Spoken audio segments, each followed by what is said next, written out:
Welcome to the Thoroughly Wrong Project with Lalo and Bob. We appreciate you spending some time with us today.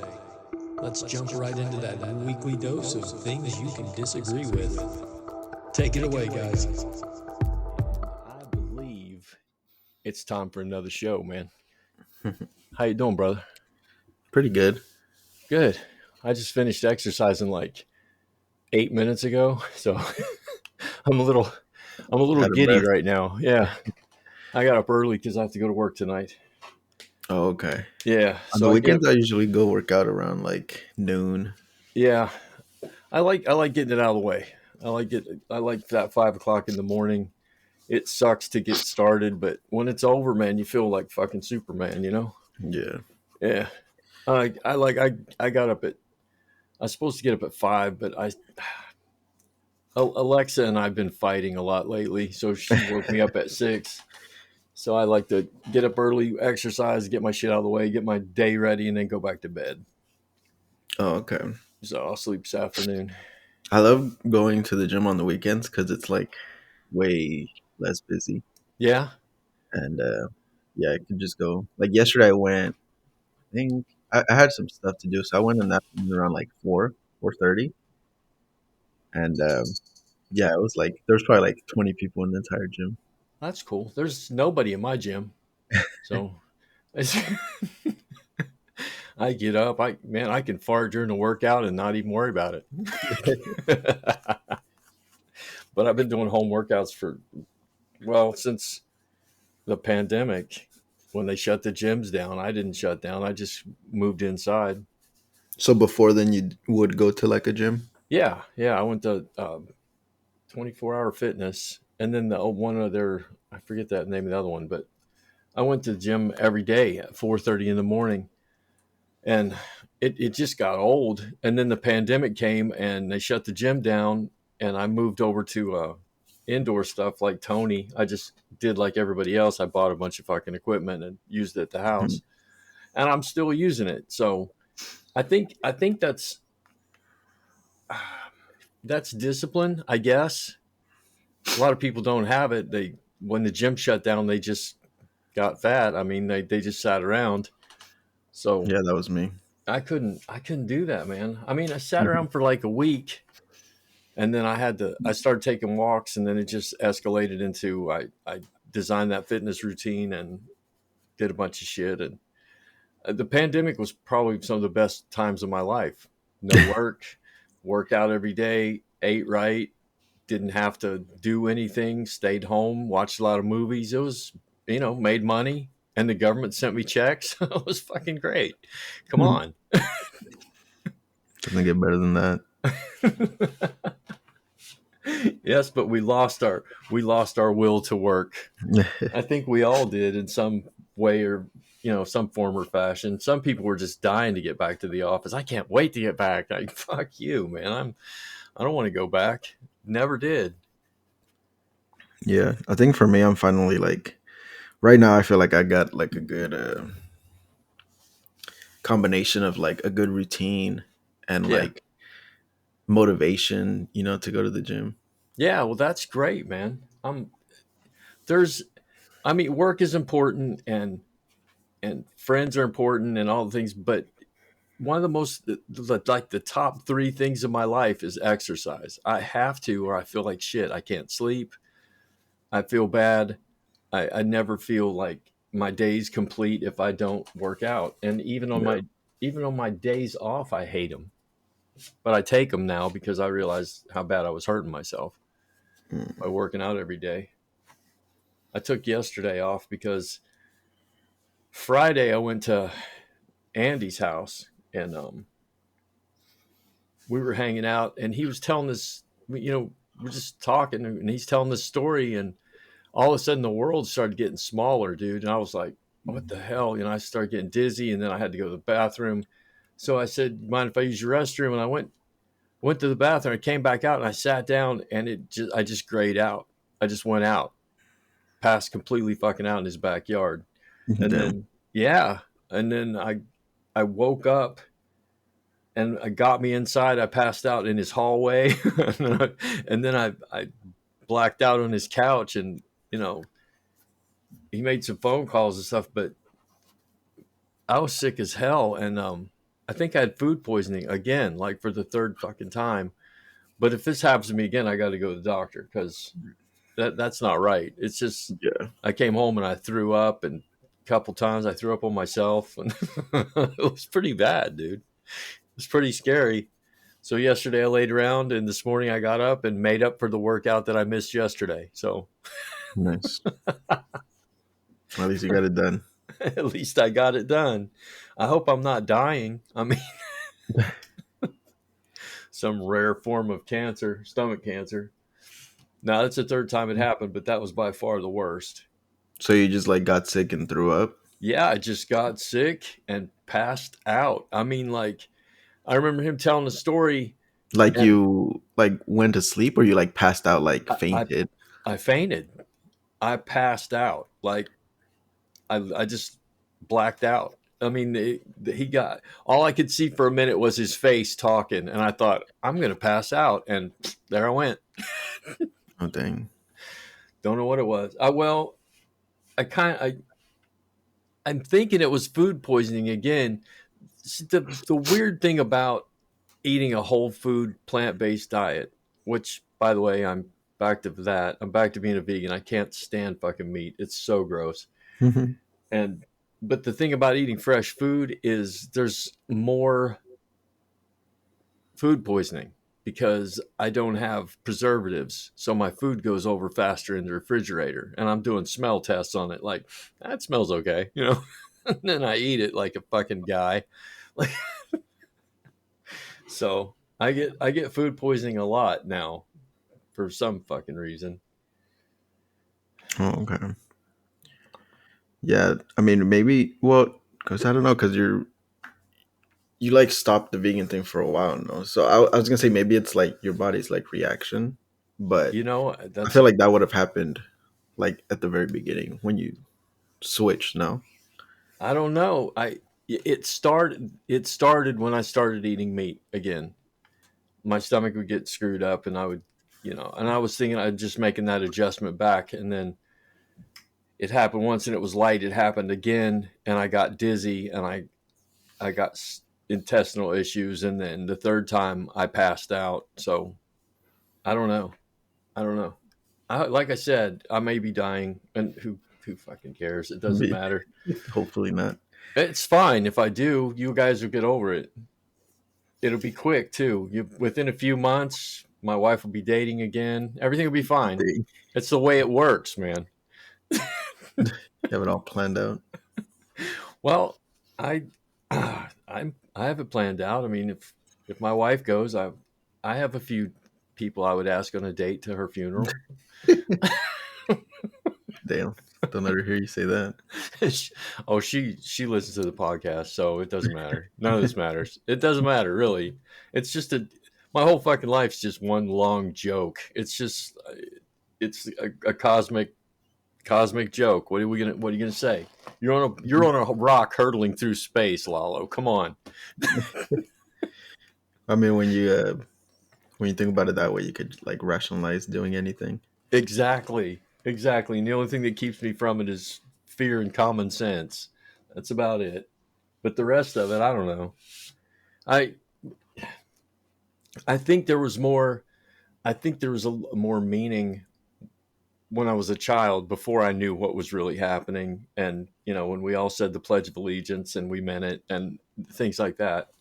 And now it's just this long, long days of woke culture and who got canceled this week, and there's no cohesion left in our country at all. I was reading a Noam Chomsky book from the '80s, and he was talking about this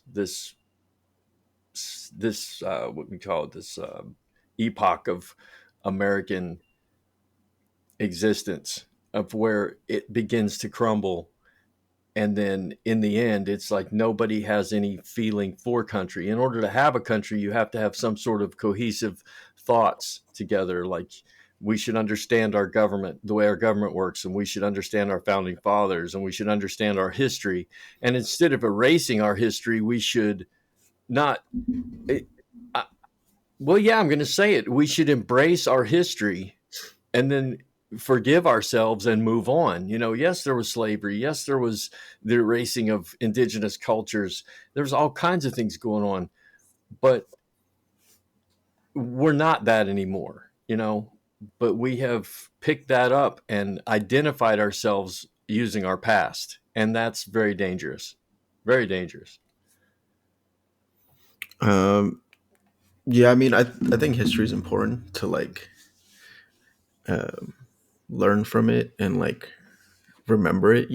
Yeah, Um, I mean, I wouldn't say like embrace it, but like just be aware of like things that have happened that maybe weren't so great right. because um, I mean, only by like remembering them can you avoid them again in the future. Right. Well, by embrace, I mean this. I have lived through a very traumatic life, like a traumatic childhood and divorces and car accidents and deaths of children and all kinds of things. But I embrace that, Lala, because that's me now. All of that made this, and it made this strong, disciplined, motivated, intelligent person. And without, if I had lost any one of those things, I wouldn't be this guy. And I like this guy. And I mean, I like myself now. It took a lot of fucking therapy for me to say I like me, but I like me. And I'm a conglomeration of my historicity. And America is a combination, a conglomeration of what we did. And now we can be stronger for those things instead of instead of chastising ourselves constantly for what we did. We could just say, yeah, we did that and we moved on. I mean, what if Genghis Khan had evolved into a woke culture? Would his culture have would that new culture have dissed Genghis Khan? No, that was the founding of that thing. He was an evil, ambitious asshole that erased not just cultures but erased entire peoples and pulled them into his way of life, his culture. So I'm just saying, yeah, we had all those evil things, dude, but it made us what we are. And we could be a lot better if we would just say, yep, we did that. Let's try to fix it. Let's try to stop the racism. Let's move on. But instead of erasing our culture and pulling down all the fucking bullshit that we're doing, just say, yep, that was us. But we're not that anymore, because I can say that. I can say, yeah, that was me. I did those things, but I don't do that anymore. I learned from it. Yeah, but I mean, I don't like we can do that, but like I don't see the like the tearing down of like statues and stuff like that.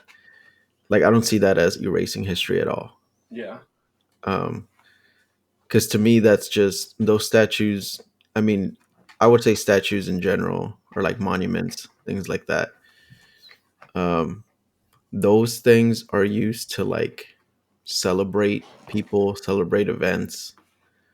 Um, so I think like there's no Hitler statues in Germany. You know, Right. and if you go to Germany and you ask them who's Hitler, they're not like who's that.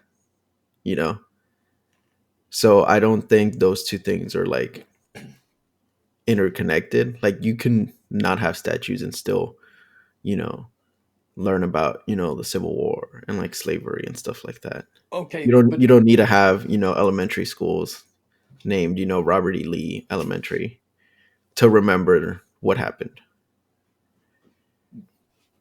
but we don't remember, dude. That's the thing. You can ask anybody Well, I in think Germany who Hitler is, and they know. Ask any fucking sixth grader here, or a high schooler who's Robert E. Lee. They don't fucking know. right, but What? that's not because we're like taking down statues.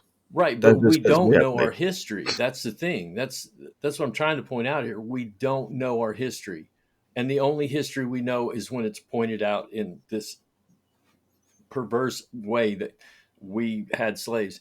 Yeah, we did have slaves. And back then, a lot of people had slaves. England had slaves. Everybody had slaves. And we need to come to terms with what we did. I agree. Slavery is fucking evil, dude. That what we did was so fucking wrong. But we don't know why we did it. We don't know any of the background to it. We don't know our history. We don't know how our government works. We don't know.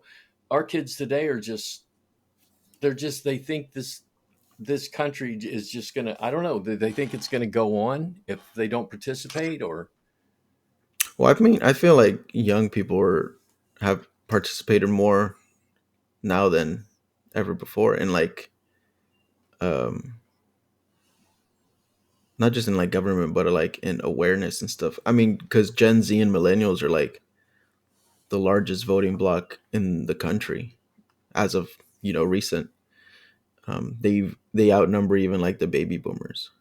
they, So I think that's well, they're the baby boomers stuff. are dying, so Yeah, but like that is a sign that people are more engaged.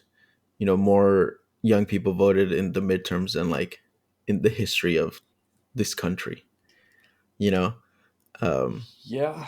so I think that does show signs of people being aware and informing themselves, and not just taking things for like face value. They, I how think on do the surface it seems that way. That a lot of young people like don't care, like don't know, but like when it comes down to like you know voting, and when things really change and happen, that's when they like make their presence known. how Because I do you mean, on explain Marjorie Taylor Greene then, and Ted Cruz, and we could make a list of people that are in office now that shouldn't really be there? I mean that's just like like Marjorie Taylor Greene. Like if you look up how many people are like in her district, I guarantee you it's like not that many people. You know, Right. um, but I mean, there's also like the AOCs, the like Katie Porters, the um, like the representatives from like Tennessee. Like there's people on both sides that like counteract each other. Um, so I don't think like a handful of like you know bad politicians or like extra bad politicians. Extra bad. I was going to say that they're not Um, just, Green's not just bad. She's definition of wrong. And yeah, well, I mean, I think like Donald Trump did a lot to like show people like his presidency had an impact on I would say had a big impact on like young people in terms of like we don't want this to happen again, right. so we need to vote type of deal. Like it really drove that sentiment with young people, and that coupled with like the pandemic, and people saw what happened to them during the pandemic and after the pandemic, and how things were and how things came to be how they are today. Yeah.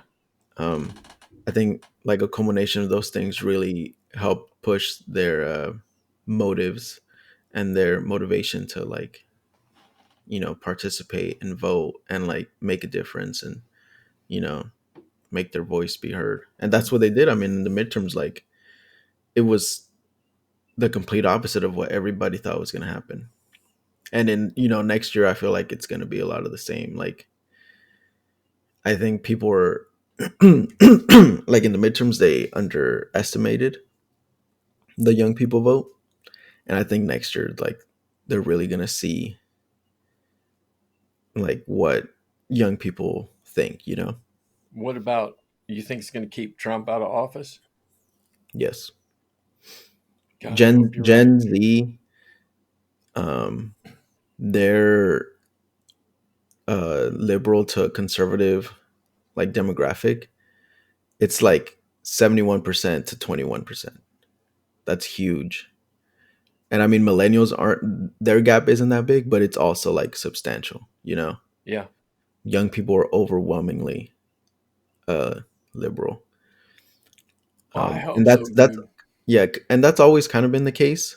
But they don't usually vote, and that's what's changing. You know, like a lot of people tend to go a little bit more conservative when they as they get older, but like millennials, um, millennials are like in their 30s right now, late 20s, 30s, and they're still very liberal.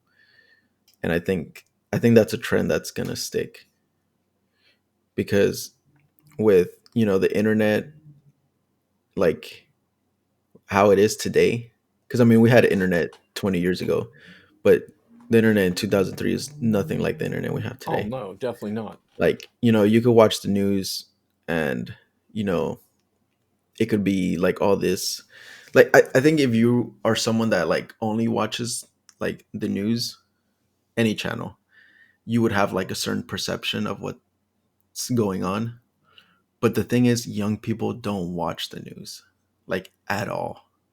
I don't know any single person my age that talks about 6 o'clock news or, oh, you see the news last night. Like nobody my age or especially younger gets their political information, their news in general from TV. They get it from Nobody. social media. They get it from the internet. They get it from, yeah, social media. And that's what people like. I think that's what people, a lot of people, especially older people, like, um, especially the politicians, like they don't, they just don't get it. Like they don't understand that because they watch the news. So in their mind, like how are these people voting like liberal?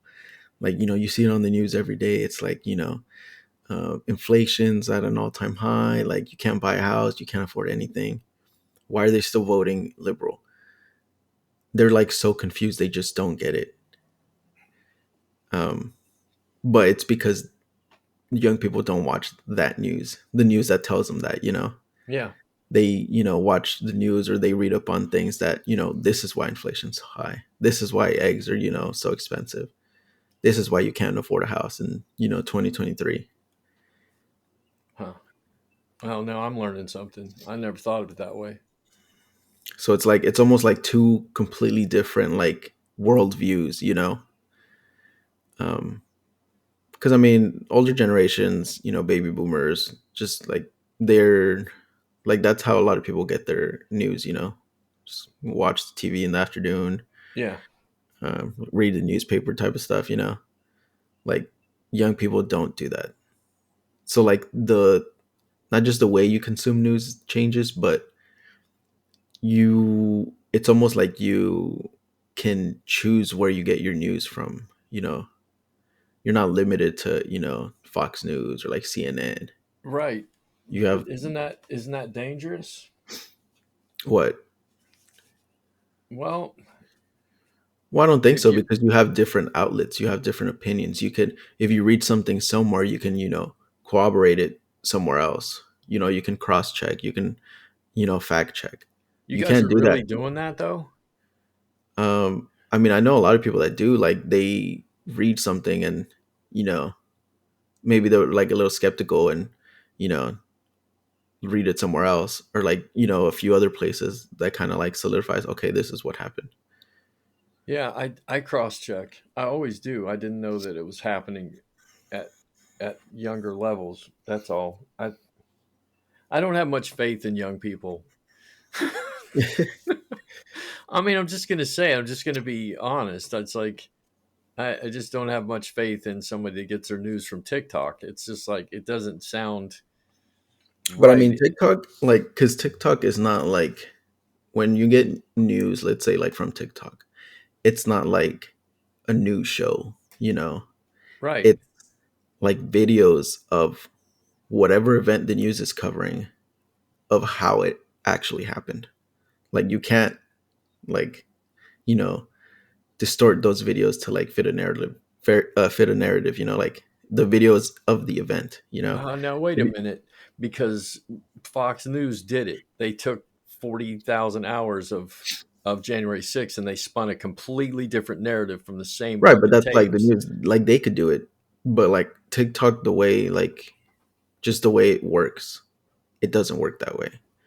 Like if you watched Fox News about those representatives from Tennessee, like you would You're be right. like, oh yeah, they like fucking stormed the, state building, and you know they were causing an insurrection, blah blah blah.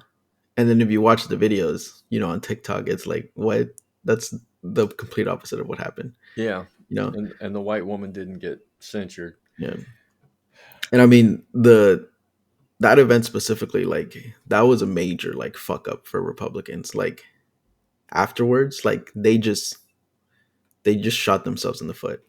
They expelled these two representatives. One, it didn't stick. Like they just came right back the next day.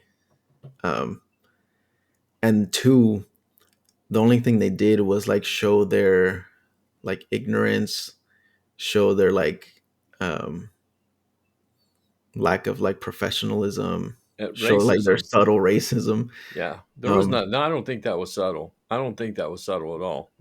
If and they had then expelled all three of them, that would have been subtle. But they expelled the two black people and let the white woman go. right.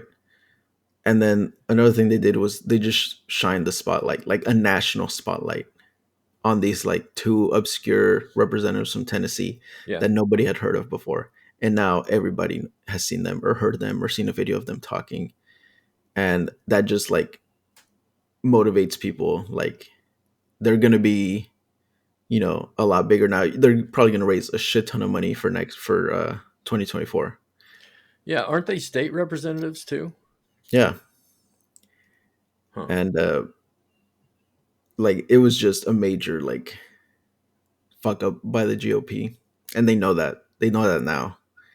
They probably thought they were like doing something, during the process, but and see that's the thing, they like, for them that doesn't click. Like for them that was, oh, like we'll show you type of deal. Yeah, But I mean it just like bit them back 10 times harder. that was over gun violence, wasn't it? Yes. Yeah. That's see. That's. I think that's the thing that needs to come to the top. That's the thing that needs to boil over. We need to do something crazy. And I keep seeing. I, I remember you a few it's been years ago, I guess now, you were talking about gun control and how you emphasize we don't want your guns. And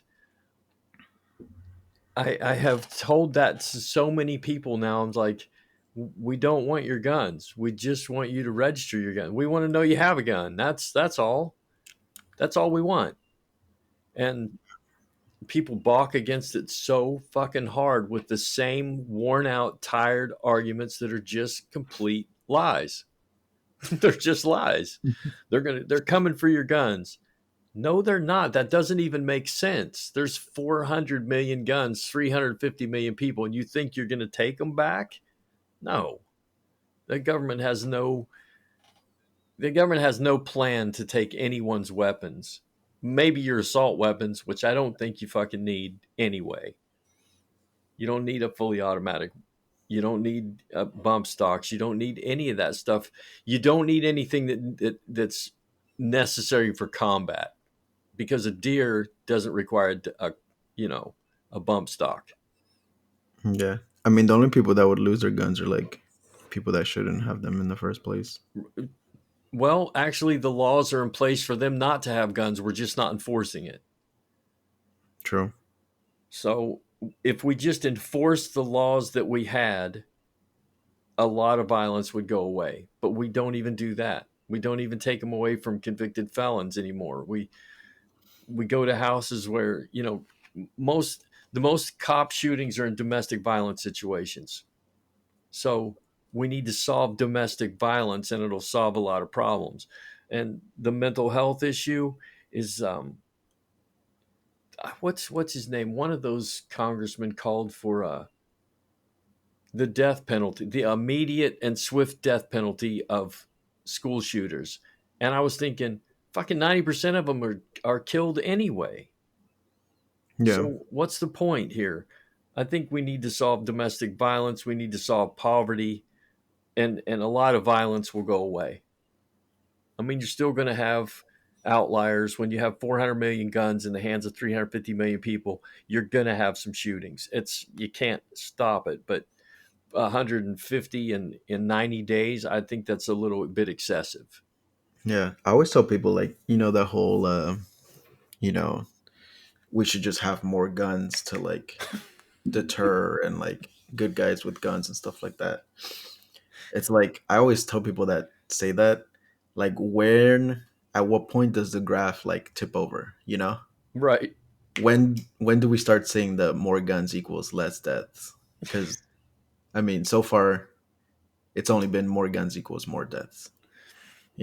How many like do we need? 500 million guns? Like a billion guns? 800 million? Like when does it actually start to like benefit us? Because we're at what, like 400 million guns, We're 400 350? million, something like Yeah. that. Yeah. And I mean, gun deaths are only going up. So like where's the tipping point in this, Yeah, in exactly. this graph? Where is it?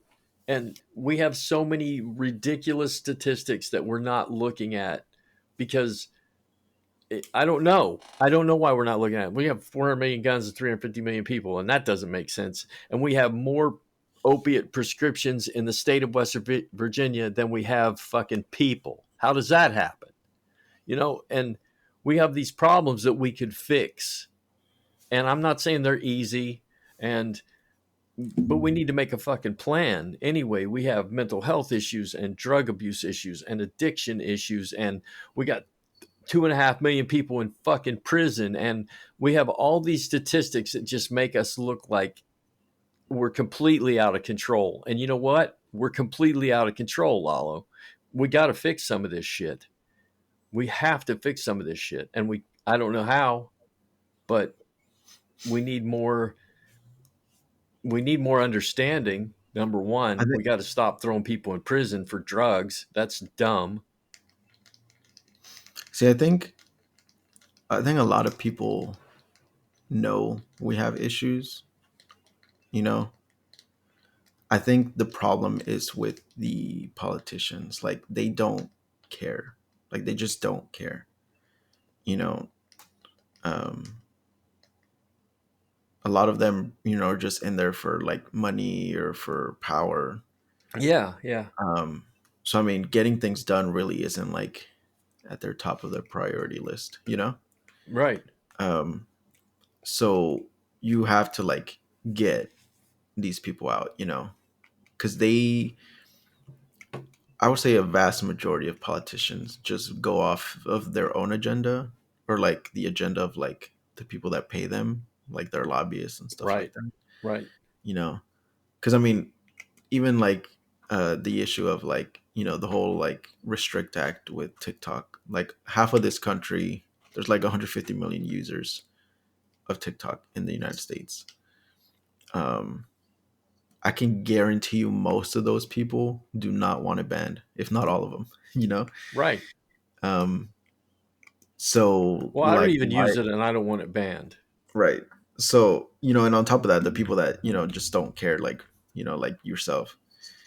Um, so like you can't say you're like doing the work of like your constituents when you're going against like their wants and Right, like needs.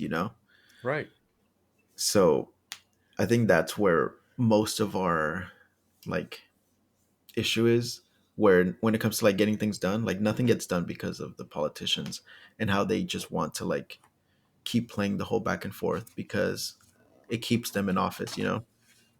If we were to pass like sweeping like nationwide like gun legislation, or like sweeping nationwide like immigration reform, and like these issues would actually get not, maybe not solved, but like heavily like worked on and improved, like these politicians would have nothing to like stand on when it comes to like campaigning and all these like fake promises and all that stuff. yeah.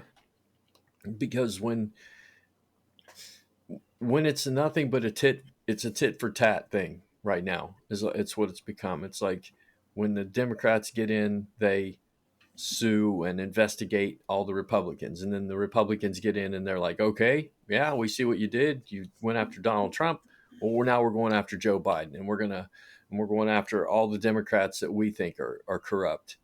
And the corruption just flows back and forth and back and forth. And people like you and I are down here at the bottom thinking, excuse me, we're addicted to drugs. Our streets are falling apart. The bridges are rotten. My uncle's in jail. Hello, we need some help down here. But no, it's Hunter Biden's laptop is way more fucking important than anything else going on. And that's sad. Yeah. And then the things like Pelosi and her crew all getting in the stock market based on laws that she's passing and packages that she's passing to the defense contractors, and like, oh, by the way, uh, tell Aunt June that we just passed $1 billion package and she needs to get in on Grumman or Boeing. Not cool, dude. Not right. Not even. You can't even fucking justify that in any way, shape, or form to me that you are investing in the stock market based on the money that you're giving to the corporations that you're going to invest in. Completely, completely wrong. Yeah. And I mean, like I said, I think most politicians are that way. There are like, a percentage of them that, um, you know, try to, write bills and actually make changes. Yeah. Um, so I think we just need more of them, Well, can just you in can you general. get them in there? Because I think it's happening. I mean, it's a slow process because I mean, only a certain amount of seats are available every election. right. And then you have to get the right candidate. So it's a very like slow process, Yeah. but I do see it like changing, and I do see it kind of like leaning that way. Because I mean, even these last midterms, like you saw, everybody thought everything was going to swing just to the GOP Yeah, like it was fucking overnight. terrifying there for a minute. It was. I don't Um, want to see that I don't want to see that happen. I don't want to see the Democrats seize power or Republicans seize power. I'd want to see politicians who are like-minded for the people, both sides. We need both sides to yeah. counterbalance each other. So I mean, it's I think these last midterms like said a lot, and it's a precursor for like what's down the line. Yeah. At least I hope so, because um, I mean, in my eyes, it was a good thing that people are able to kind of cut through like the smoke screens, Yeah. and see like what's really going on and what's really causing what, and then basing their vote on that information. Because Well, for the longest, people have voted based on like headlines and you know uh, like just current like the current climate of economics, stuff like that. And I yeah. think now people are starting to like cut through that like surface noise and just see what's really causing what, and vote accordingly. Well, how do we stop the knee jerk reactions? I mean, that's basically what my generation votes on, and I talk to a lot of people my age, and most of them have lost their liberal. uh, When I was younger, I was like you. I was fairly liberal, I guess.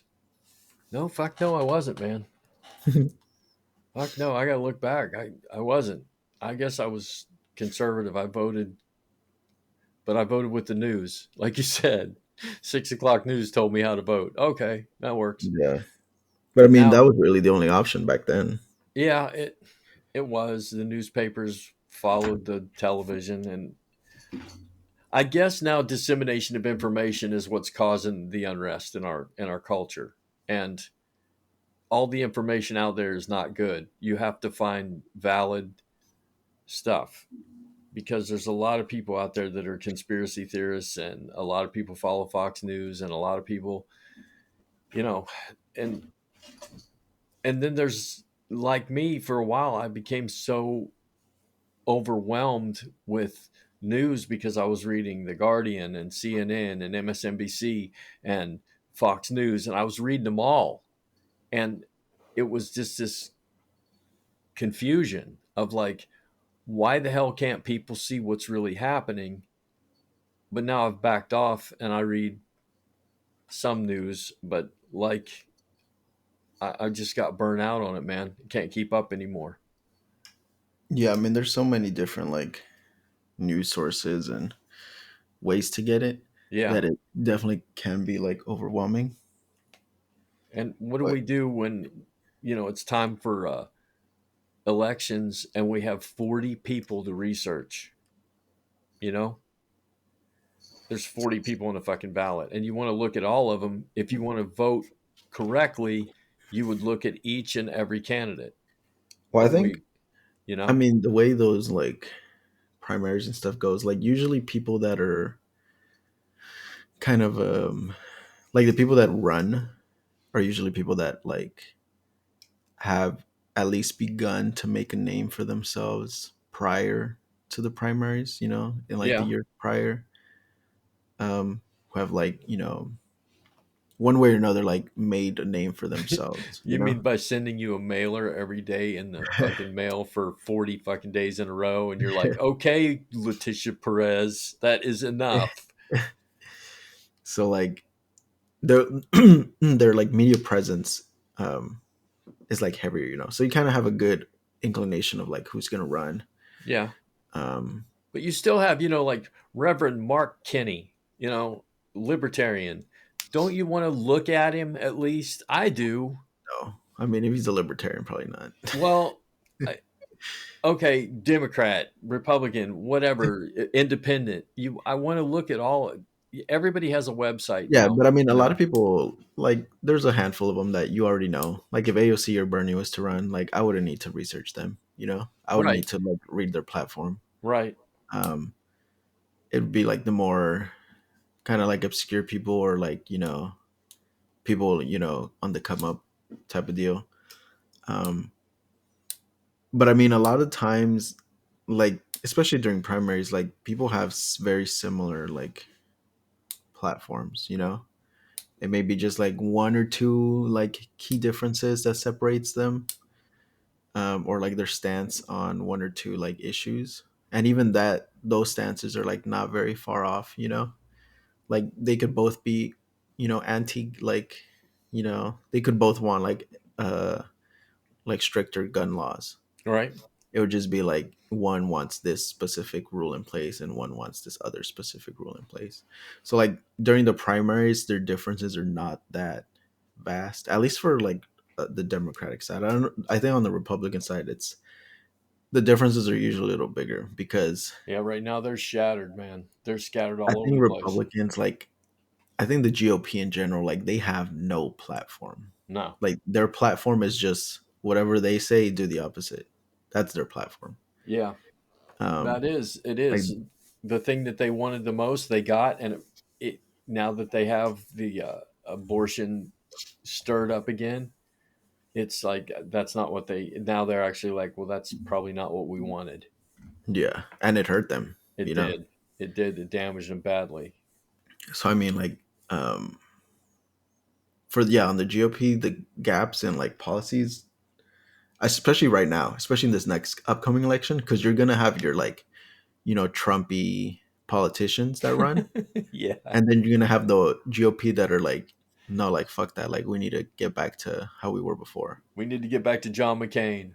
We need to get Yeah. back to Ronald Reagan. It's like, no, you don't. You need to So fucking their get rid of both of them. platform and stances are gonna be a lot different. But um yes, I mean, it can definitely be like overwhelming, but I don't think that should like deter people from like participating and doing all that sort of stuff.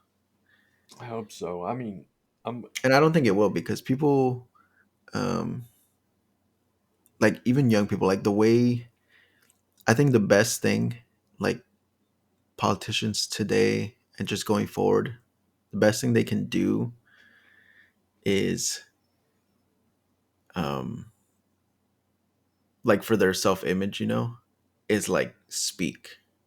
Because when you speak, someone's gonna record you.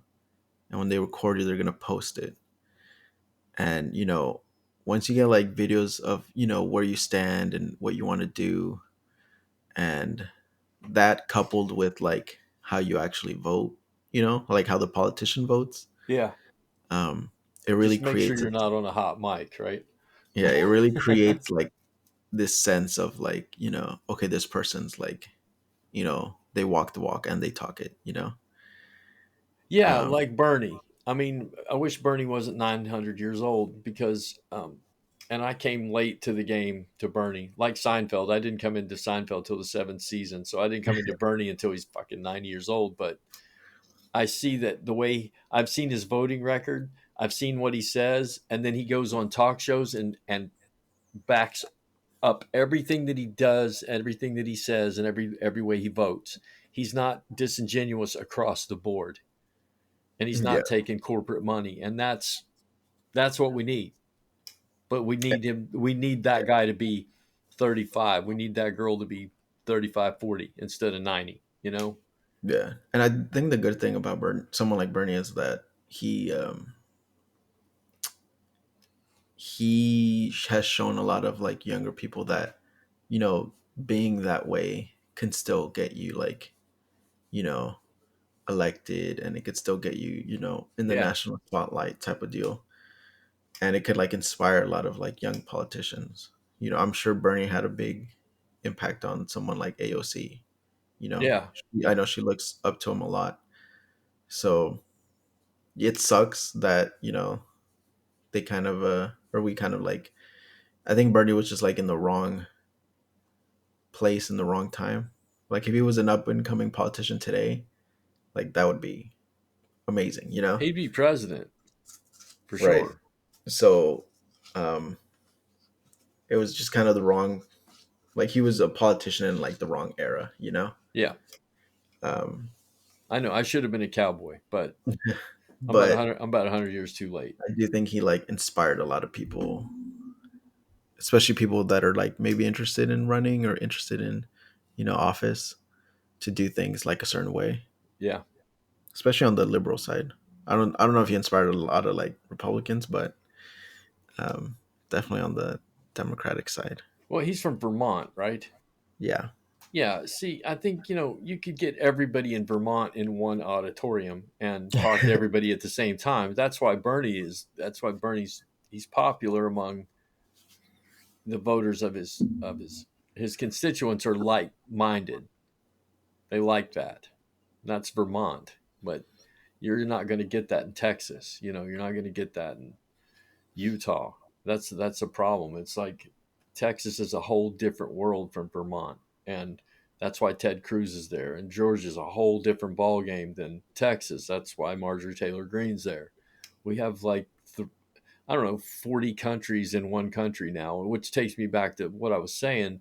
There is no cohesiveness here.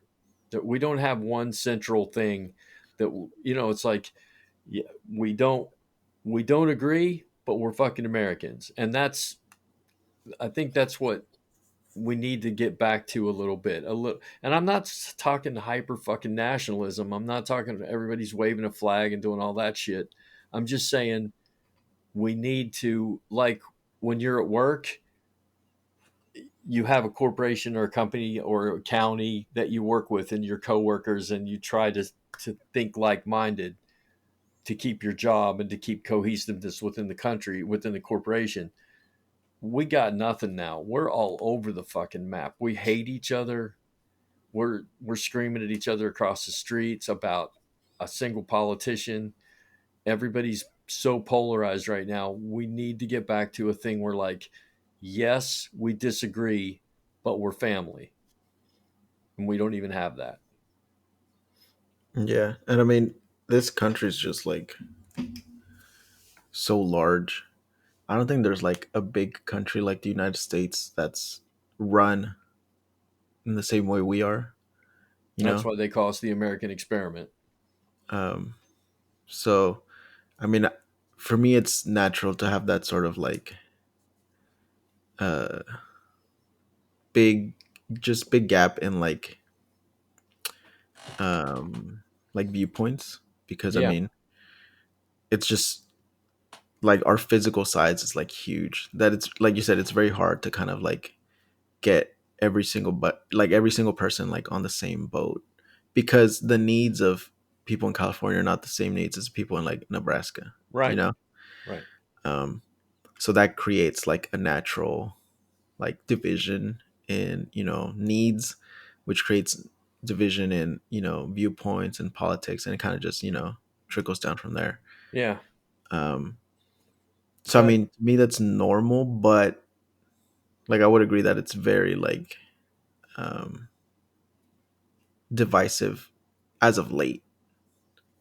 It's like an yeah, extra amount, in the last few years, and it's very, very prevalent now, and media drives that point home all the time, and it separates us more. And But I would say that I think the last two elections, like midterm and then the 2020 election, kind of, at least in the way people were voting, it kind of showed like some like cohesiveness and some sort of like yeah, it did. common Yeah, goal among and the younger people, community. it did, and I hope that maybe we could get back to it a little bit. Maybe we could get back to, yeah, Uncle Dave, I want to kick your ass because you're an asshole, but you're my Uncle Dave, so we're family. Yeah. And that's all the time we got, bro, because I haven't upgraded, and I got alerts all over the screen now. It's like, you have 1 minute. Do you want to upgrade your account to get unlimited recording time? Yeah, I got 35 seconds and I'm going to take it all, asshole. All right, man.